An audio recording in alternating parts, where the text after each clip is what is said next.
علامہ سید ظہیر الحسن صاحب عالم اسباب ہے اور وہ بھی اسباب ظاہری نظر یہ آتا ہے کہ 313 کی تعداد تو بہت کم ہے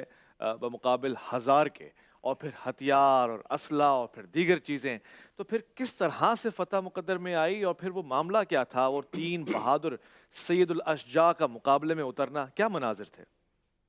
اعوذ باللہ من الشیطان الرجیم، بسم اللہ الرحمن الرحیم، اللہم صلی علی محمد وآل محمد وعجل فرجہم الشریف۔ دیکھیے، اگر ہم نے بدر کے اندر جو مسلمانوں کی فتح ہے اس کو دیکھنا ہو، بسائیڈ یہ کہ اللہ رب العزت نے لقد نصر اللہ ببدر کہہ دیا تھا کہ میں نے خود جو ہے نا تمہاری مدد کی ہے، 1000 فرشتوں کو بھیجا ہے، اور وہ ایک الگ بحث ہے کہ وہ فرشتے جو ہے وہ تشویق کرنے کے لیے آئے تھے یا اسلحہ لے کر آئے تھے اور انہوں نے خود جنگ میں حصہ لیا یا نہیں لیا ہے۔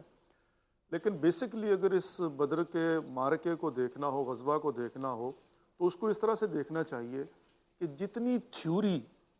اسلام کے اندر اللہ رب العزت نے رسول خدا محمد مصطفیٰ صلی اللہ علیہ وآلہ وسلم کے ذریعے مسلمانوں کو پڑھائی تھی، جو ان کو بتایا تھا، جو ان کو سمجھایا تھا، جو ان کے اندر جذبہ ایمانی کو روشن کیا تھا، تو بدر کے اندر در حقیقت اس کی پریکٹیکل جو ہے نا وہ ایگزامپل سامنے دکھانے کے لیے کہ اگر جذبہ شہادت ہے تو اب اس کو پریکٹیکل کر کے بھی تو دکھاؤ نا۔ حقیقت ہے، وقت الا الذین آمنوا نہیں ہے، وہ عاملوا الصالحات ہے، وہ جو اللہ رب العزت نے ان الذین قالوا ربنا اللہ ثم استقاموا، تو یہاں پر جو ہے وہ در حقیقت پریکٹیکلی جو ایمان کی روشنی اصحاب کے دل میں روشن ہو چکی ہوئی تھی کہ اللہ پر توکل کیسے کرنی ہے، بے خوف ہو کر لڑنا کیسے ہے، بے سر و سامانی کے مقابلے میں بھی جنت کے اشتیاق میں جہاد کیسے کرنا ہے، تو اور پھر نظم و ضبط ہے، پھر محبت ہے، اتحاد ہے، اتباع رسول ہے، اور آخرت پر جو یقین ہے۔ اب ظاہر ایک جنگ ہے، ایک غزوہ ہے، اور اس کے اندر کتنے سوالوں کے جواب ملتے ہیں، کتنی چیزیں واضح ہوتی ہیں۔ تو پریکٹیکلی در حقیقت جو ہے نا میں یہ کہوں گا کہ تھیوری کے بعد پہلا تھا کہ جہاں پر پریکٹیکلی حتیٰ کفار کو بھی اس وقت پتہ ہے، مشرکین کو بھی اسی وقت پتہ چلا کہ مجھ میں اور اس میں، فرقان کی تشریح بڑی پیاری کی، لیکن پتہ چلا کہ اس میں اور ان میں فرق کیا ہے۔ وہ کہتے ہیں یہ صاحب ایمان ہے اور میں کافر ہوں، تو فرق کیا ہے؟ فرق یہ ہے کہ کافر ہو تو شمشیر پہ کرتا ہے بھروسہ، مومن ہو تو بے تیغ بھی لڑتا ہے سپاہی۔ اب یہاں پر آ کر تمہیں بتاتے ہیں کہ ہم کون ہیں، ہم نے اللہ رب العزت پر جو ایمان لے کر آئے ہیں اس کا نتیجہ کیا ہے کہ ہمارے اندر دنیا کی محبت ختم، اللہ اور اللہ کے رسول کی اطاعت اور محبت دل میں آ گئی، اور اس کے بعد کیا ہوا کہ اب جنت جس کے متعلق ہمیں بتایا گیا ہے، آخرت جس کے متعلق ہمارا ایمان ہے، اس کے اشتیاق میں بے تیغ اور بے خوف ہو کر لڑنا، یہ خود عملی پیغام تھا۔ اب آتے ہیں بدر کے اندر۔ جب بدر کے اندر یہاں پر میں پہلی بات تو یہ بھی عرض کرتا چلوں، چونکہ میں سمجھتا ہوں کہ ایک واقعہ کے اندر 50